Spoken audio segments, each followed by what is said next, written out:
Nobody 2. Now, I think you asked me, do I need to see Nobody before I see Nobody 2 to understand the story? Not really. No, you don't. I liked Nobody. And when I saw that film, I don't know if you remember, theaters were, just kind of coming back. Mm-hmm. This was one of the first movies to kind of be. I went to a special screening event of Nobody where we saw it at a drive-in on the Universal lot. I'm not kidding. Wow. They had this parking lot they turned into a drive-in theater. We were told to mask up. They had all these rules that you had to follow. You had to wear a mask. It was so insane, but we saw. You had to wear a mask in your car. I don't remember about that part. All I remember is I felt stupid, but it was I went to the drive-in weekly, but it came out during an unfortunate time. It was a really solid movie starring Bob Odenkirk as a guy that as a guy who's, how do I describe? He's like an enforcer. Okay. He his character Hutch is an enforcer who he seems like he's just this normal dad in suburbia, but he is a badass on the level of John Wick. It's if John Wick moved to the suburbs. That's the first movie, straight up action. There's a great scene on a bus, like close combat scene. Bob Odenkirk like rehearsed forever to work with the stuntman to do it. I'm sure he used a double in some things, but man, I've seen BTS behind the scenes of the first Nobody. It's a solid action movie, really good thriller. The second movie, simple premise. His wife, Becca, is played by Connie Nielsen. Mm-hmm. She's just feeling a little fed up that his work may be impeding on the family. So Hutch decides, hey, I'm going to take you on vacation. We're going to go to this water park that I went to as a kid with my brother. His brother's a guy, character's named Harry, played by RZA. Yes.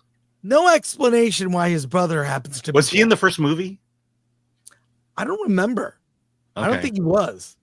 This was and Christopher Lloyd plays Hutch's dad. They take him along. The family got the 2 kids, wife, grandpa. They're going on vacation and they go to this water park.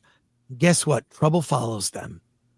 And he gets in some scuffles with some locals and pisses off a kingpin of an organization that's making money in all kinds of illegal ways, led by Lendina, played by Sharon Stone, who's a weird, freaky badass who kind of enjoys killing people and taking out her enemies.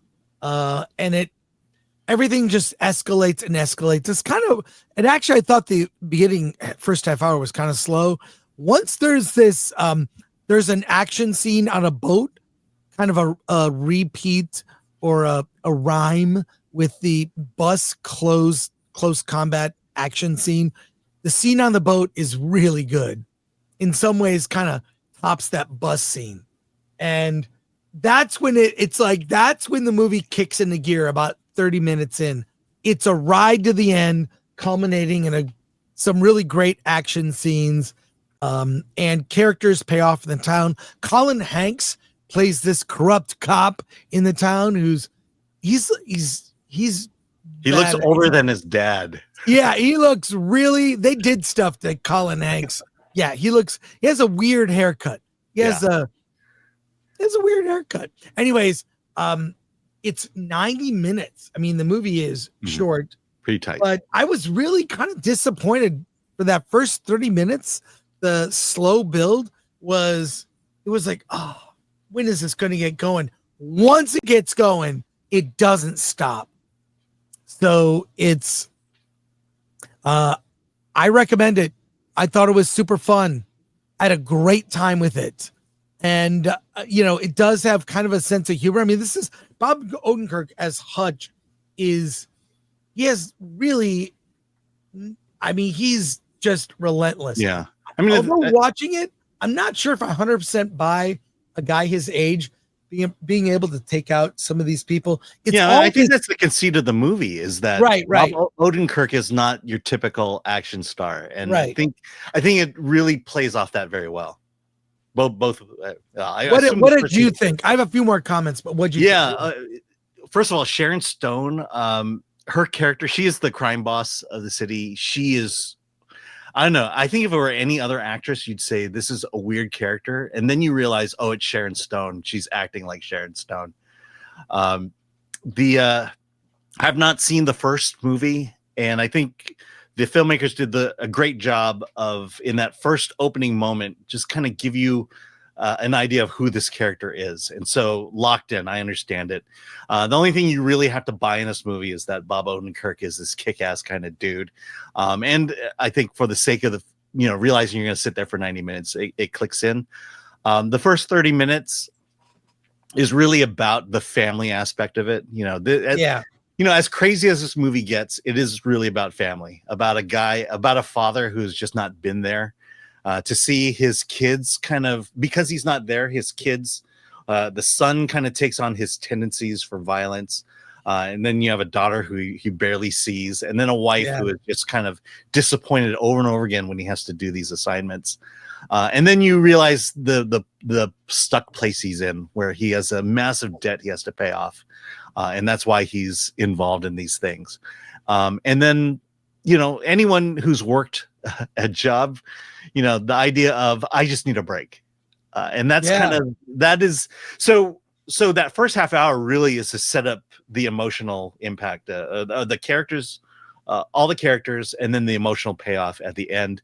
A lot of good fighting scenes. The ending at the amusement park, pretty cool. I mean, those are the movies I liked when I was a kid, where you take this unlikely place and turn it to a killing machine, and that's what they do there. I will say the thing that is starting to bother me, and I feel like it's becoming a trend, is the hyper violence, and then the just the awful things they do to the human body, the human face in these movies. And I'm starting to get concerned because I'm really tired of going to a movie and only seeing half the movie because of all the gore and violence in it. And this one is certainly that. There are numerous times where I'm just like, I can't. Well, there's a shocking moment on the boat. Yeah. Might be two of them, but and then Americana was the same way. Oh, that's when the movie started for me. Yeah. That boat scene. I mean, people don't come off in one piece. In many people don't come out in one piece in this movie. Americana was the same way. It's like, this violence is getting to me. Weapons. Oh my gosh, it's just. I will say, I am getting a little bored with the constant. It's improvisational violence. Yeah. I'll grab this coffee cup and then I'll get a pencil, and then it's like they're looking for clever new ways to kill. I don't know, in the moment, do people react like that? I don't know if I believe it. Yeah. But that all being said, I had a really good time with this movie. It's a classic action movie that I would have watched in the 80s and 90s with less gore in it. Well, the gore is, there are consequences for things happening. Yeah, and we get to see every bit of those consequences. Yes, we do. In graphic detail. So if you are squeamish about violence, blood, whatever, you may have issues with this. Yeah, I see in the comments. My issue about this is a little bit broader, and I don't know if we want to get into it, but it's the idea of punch a Nazi. It feels like we're in this era where it's okay to punch people you hate, and I feel like sometimes movies like this just kind of desensitizes us to be able to want to do these things, and I don't know. That's a broader issue we could discuss later.